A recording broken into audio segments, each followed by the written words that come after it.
നമസ്കാരം. കരിങ്ങുന്ന സോളാറിൻ്റെ പുതിയൊരു വീഡിയോയിലേക്ക് സ്വാഗതം.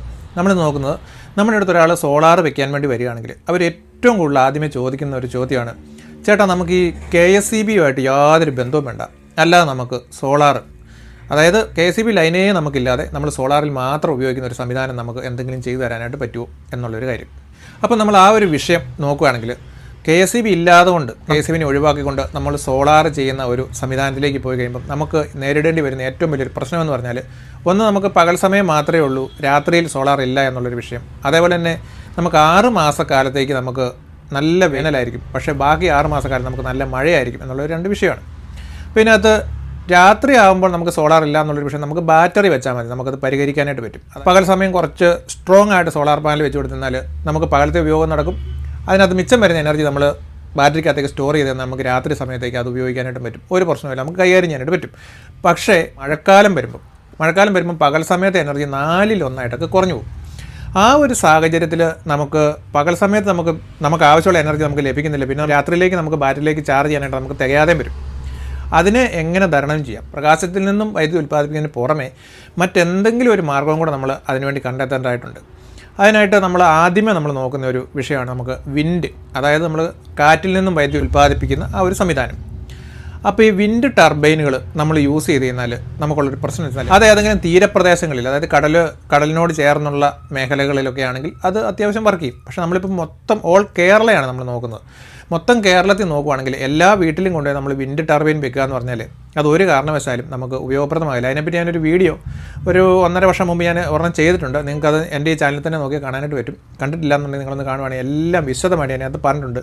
വിൻഡ് ടർബൈൻ നമ്മൾ എല്ലാ വീടുകളിലും സ്ഥാപിച്ചാലുണ്ടാകാവുന്ന പ്രശ്നങ്ങളെപ്പറ്റി. അപ്പോൾ വിൻഡ് ടർബൈനുകളുടെ കാര്യം നമ്മൾ പറയുമ്പം ഒത്തിരി ആൾക്കാരുടെ ചോദിക്കുന്ന ഒരു കാര്യമാണ്, നമുക്ക് ഈ വെർട്ടിക്കൽ ടൈപ്പ് അത് ഹൊറിസോണ്ടൽ വെർട്ടിക്കൽ 2 ടൈപ്പ് ഉണ്ട്. അപ്പോൾ ഹൊറിസോണ്ടൽ ടൈപ്പ് എന്ന് പറഞ്ഞാൽ ഫാൻ പോലെ കടന്ന് കറങ്ങുന്നത് നമ്മൾ ഹൊറിസോണ്ടൽ എന്ന് പറയും.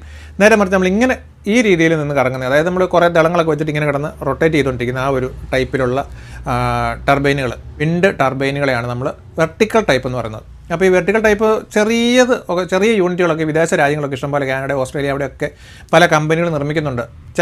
ചില സ്ഥലങ്ങളിലൊക്കെ അത് വർക്കാവും. അതായത് ഇപ്പോൾ ഞാൻ പറഞ്ഞല്ലോ തീരപ്രദേശത്തേക്കാണ് വർക്കാവും. അപ്പോൾ അത് വെച്ചാൽ എങ്ങനെയുണ്ട്, അത് മതിയോ എന്ന് എന്നോട് പലരും, അത് വാങ്ങിച്ചാൽ എങ്ങനെ ഉണ്ടാവുമെന്ന് പലരും എന്നോട് ചോദിക്കാറുണ്ട്. പക്ഷേ അതിനുള്ള പ്രശ്നവും നമ്മുടെ കേരളത്തിൽ കൊണ്ടുവന്ന വളരെ അപൂർവം വീടുകളിൽ മാത്രമേ അത് വർക്കാവുള്ളൂ. ബാക്കിയുള്ള സ്ഥലങ്ങളിലൊക്കെ അത് വെച്ചാലും വേസ്റ്റ് ആയിരിക്കും. കാരണം അതിൻ്റെ എനർജി ഒന്നും കിടത്തില്ല, അത് വെറുതെ നിന്ന് കിടക്കത്തേ ഉള്ളൂ.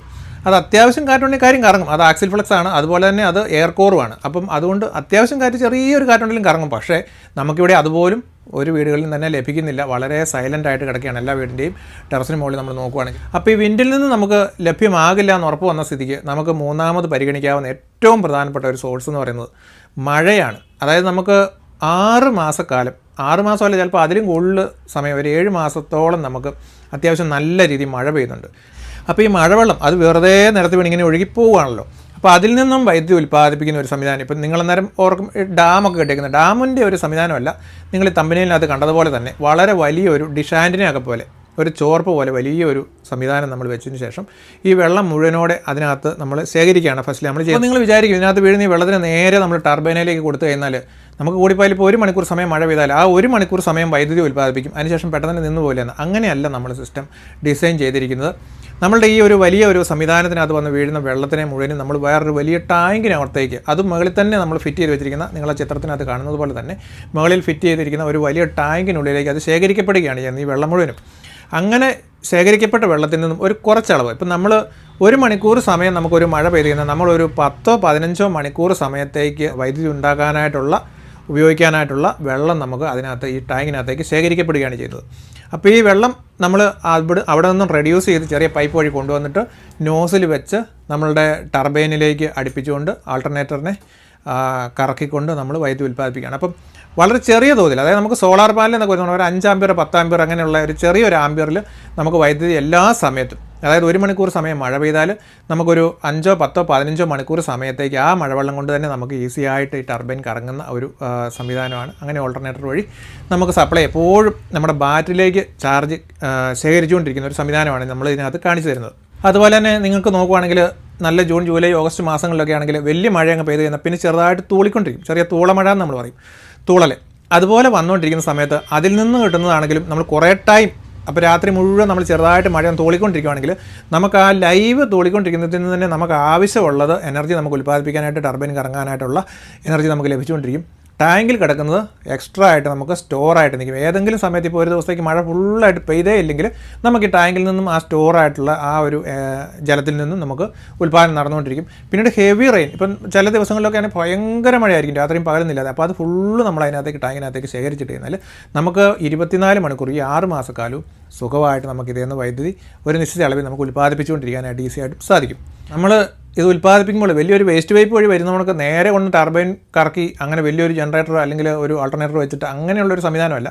ഇതിനെ വളരെ കൃത്യമായ രീതിയിൽ നിയന്ത്രിച്ച് വളരെ വണ്ണം കുറഞ്ഞ് ചെറിയ ഒരു നോസിൽ വഴി കൊണ്ടുവന്ന് ചെറിയ രീതിയിൽ, അതായത് നമ്മുടെ ഒരു ഇൻവെർട്ടറിൻ്റെയൊക്കെ ആ ഒരു വലിപ്പത്തിൽ നമുക്ക് ഇതിൻ്റെ ആൾട്ടർനേറ്ററും അതിൻ്റെ ടർബൈനും എല്ലാം കൂടെ കൂട്ടി നമുക്ക് ചെറുതായിട്ട് നമുക്ക് ഉണ്ടാക്കിയെടുക്കാനായിട്ട് പറ്റും.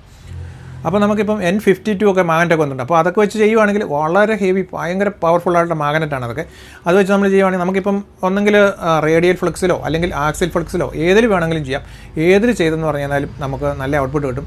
വലിയ വർക്കുകൾ, അതായത് വലിയ ബിൽഡിങ്ങുകളൊക്കെ ആണെങ്കിൽ അതിന് മുകളിലൊക്കെ ആണെങ്കിൽ നമുക്ക് റേഡിയൽ ഫ്ലക്സ് ചെയ്യാം. അല്ലെന്നുണ്ടെങ്കിൽ ചെറിയ വീടുകൾക്കെല്ലാം നമ്മളിത് ആക്സിൽ ഫ്ലക്സിൽ ചെയ്താൽ നല്ല പെർഫെക്റ്റായിട്ടും വർക്ക് ചെയ്യും. അപ്പോൾ ബിൽഡിങ്ങുകളുടെ കാര്യം പറഞ്ഞപ്പോഴാണ് ഇതിനകത്തൊരു കാര്യമുള്ളത്. നമുക്ക് ഇതിനകത്ത് ടാങ്കിനകത്ത് ശേഖരിക്കാൻ വേണ്ടി നമ്മൾ ഒരു ഡിഷ് കുട പോലെ വെക്കുന്ന ഒരു സംഭവം ഉണ്ടല്ലോ, അതിന് പുറമെ നമ്മളുടെ വീടുണ്ടല്ലോ, നമ്മുടെ വീടിന് മുകളിൽ ട്രസ് ചെയ്തിരിക്കുന്നതിന് മുകളിൽ വീഴുന്ന ആ വെള്ളവും കൂടി നമുക്ക് വേണമെങ്കിൽ ഇതിനകത്തേക്ക് ആഡ് ചെയ്യാം. അപ്പോൾ അത് നല്ലപോലെ ക്ലീൻ ചെയ്തെല്ലാം റെഡിയാക്കിയിട്ട് മുഴുവനും പൈപ്പൊക്കെ ഇട്ട് കറക്റ്റായിട്ട് കൊണ്ട് നമ്മൾ ഈ ടാങ്കിലേക്ക് ജോയിൻ്റ് അടിച്ച് കൊടുത്തു കഴിഞ്ഞാൽ ഒരു മഴ പെയ്യുമ്പോൾ തന്നെ നമ്മുടെ ഇതിനകത്ത് വീഴുന്നതിനോട് പുറമെ നമ്മുടെ വീടിന് മുകളിൽ വീഴുന്ന ഫുൾ വെള്ളവും കൂടെ നമുക്ക് ഇതിനകത്തേക്ക് വരുമ്പോഴത്തേക്കും ഇഷ്ടം പോലെ നമുക്ക് എനർജി ഉൽപ്പാദിപ്പിക്കാനായിട്ടുള്ള വെള്ളം ഇതിനകത്ത് നമുക്ക് ലഭിക്കുന്നതായിരിക്കും.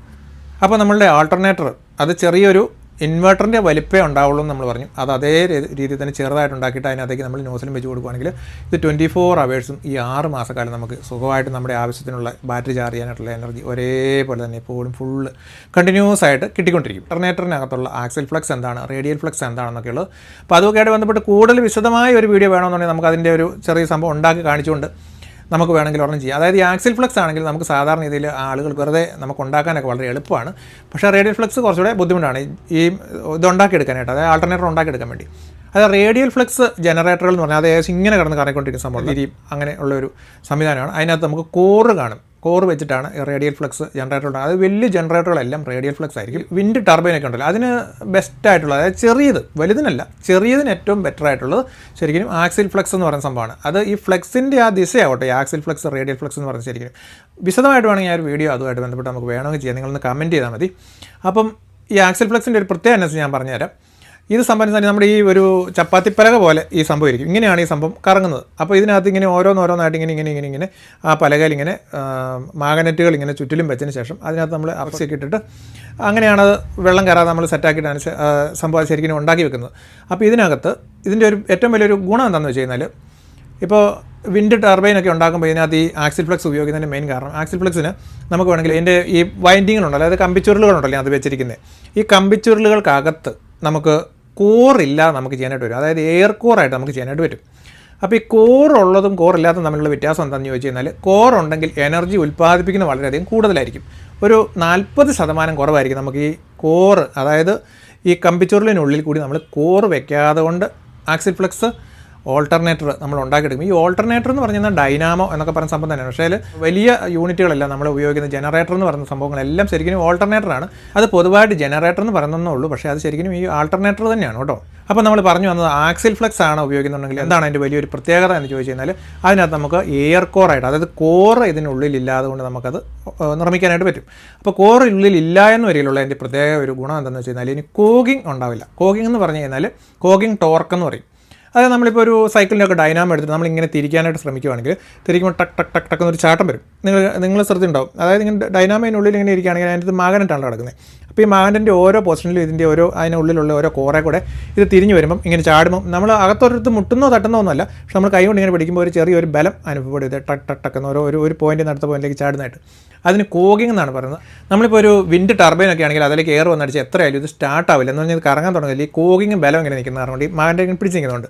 പക്ഷേ നമ്മൾ അത് കോർ എടുത്തങ്ങ് മാറ്റിക്കുന്നതിൽ കോഗിങ് പിന്നെ ഇല്ല. അപ്പം കോറാണെങ്കിൽ ചുമ്മാ സ്മൂത്തായിട്ട് പമ്പരം കറങ്ങുന്ന സംഭവം കറങ്ങിക്കോളും. ചെറിയൊരു എയർ അടിച്ച് തന്നെ സ്റ്റാർട്ട് ചെയ്തോളൂ. ഈ സാധനങ്ങളൊക്കെ ഉണ്ടാക്കുന്നവരെല്ലാവരും അങ്ങനെ ഉണ്ടാക്കുന്നത് കാരണം അത് സ്റ്റാർട്ട് ചെയ്യാൻ ബുദ്ധിമുട്ടൊന്നുമില്ല. വളരെ സ്മൂത്തായിട്ട് നമ്മൾ കൈകൊണ്ട് പതുക്കെ തൊട്ടാൽ മതി, അതങ്ങ് കറങ്ങിക്കോളും. പക്ഷേ കറങ്ങി കഴിഞ്ഞ് കഴിയുമ്പോൾ പിന്നെ ഉൽപ്പാദനം ഉണ്ടാക്കിയിട്ട് ഔട്ട്പുട്ട് പോകാൻ തുടങ്ങിയപ്പോഴത്തേക്കും ഇലക്ട്രോമാഗ്നറ്റിക് ലോഡ് അതിൽ വരും. അത് മറ്റേതിന് വരുന്നതുകൊണ്ട് തന്നെ ഇതിനും ഇലക്ട്രോമാഗ്നറ്റിക് ലോഡ് ടോർക്ക് എല്ലാത്തിനും വരും. പക്ഷേ ഈ കോഗിങ്ങിൻ്റെ ആ ഒരു പ്രശ്നം ഉണ്ടാവില്ല. അതായത് സ്റ്റാർട്ടിങ് വളരെ സ്മൂത്തായിരിക്കും, നമ്മൾ തൊട്ടാലങ്ങ് കറങ്ങും. മറ്റേത് അങ്ങനെയല്ല, ആദ്യം തന്നെയാണ് നല്ല ബലം പിടിച്ചാൽ മാത്രമേ കറങ്ങാൻ തുടങ്ങത്തുള്ളൂ. അതിൻ്റെ ഒരു പ്രശ്നമാണ് അതിനകത്ത് വരുന്നത്. പിന്നെ ഇതിനകത്ത് ഉപയോഗിക്കുന്ന മാഗ്നറ്റ് ഈ N52 എന്നൊക്കെ പറയുന്നത് ഭയങ്കര പവർഫുൾ മാഗ്നറ്റാണ്. അത് ചെയ്യുമ്പോഴത്തേക്കും നമുക്ക് പ്രൊഡക്ഷൻ ആണെങ്കിലും വളരെ ഹൈ ആയിരിക്കും. അതുപോലെ തന്നെ ഇതിന് നമുക്ക് ഈ പുതിയ മാഗ്നറ്റുകൾ ഇപ്പം വന്നിരിക്കുന്നതൊക്കെ ആണെങ്കിൽ ഏകദേശം ഒരു 50 വർഷക്കാലം ഉപയോഗിച്ചാലും ഇതിന് പവറൊന്നും കുറഞ്ഞു പോകുന്നില്ല. അത്രയും സൂപ്പർ മാഗ്നറ്റുകളാണ്. അപ്പോൾ ഒരു സോളാർ പാനലാണ് 30 വർഷമാണ് നമുക്ക് ആയുസ് പറയുന്നത്. പക്ഷേ ഇതിന് നമുക്ക് ഒരു 50 വർഷം കഴിഞ്ഞാലും ഇതിന് ഒരു കംപ്ലയിൻറ്റും വരാതെ ഈ സാധനം കറങ്ങി. ഇതിനകത്ത് പോകാനൊന്നുമില്ല ഈ ഒരു സിസ്റ്റം നമ്മൾ ഉണ്ടാക്കിയത്. കാരണം ആ കുട പോലെ ഇരിക്കുന്ന വെള്ളം ശേഖരിക്കുന്ന സംഭവം അതിനൊരിക്കലും കംപ്ലയിൻറ്റ് വരത്തില്ല.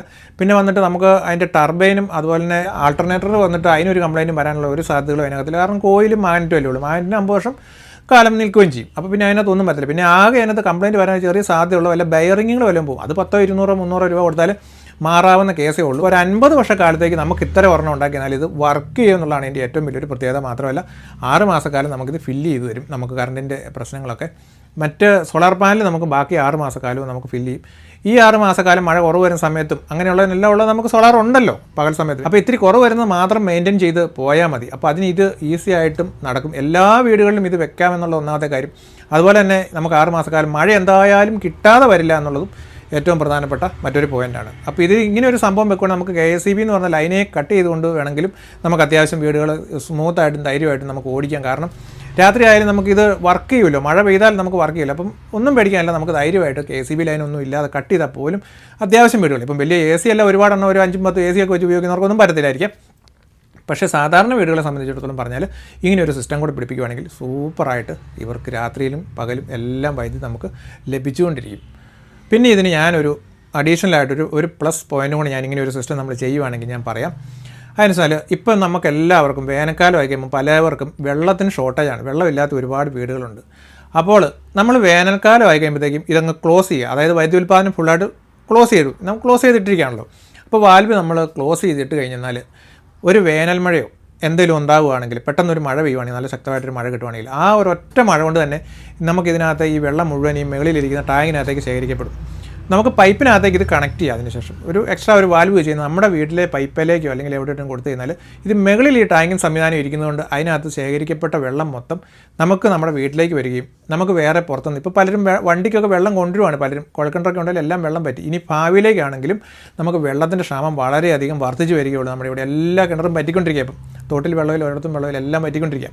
അപ്പോൾ ഇപ്പോൾ ഇഷ്ടംപോലെ വെള്ളം ഉണ്ടെങ്കിൽ പോലും നിങ്ങളുടെയൊക്കെ വെള്ളം കുറച്ച് കഴിയുമ്പോഴത്തേക്കും മിക്കവാറും വറ്റാനാണ് സാധ്യത.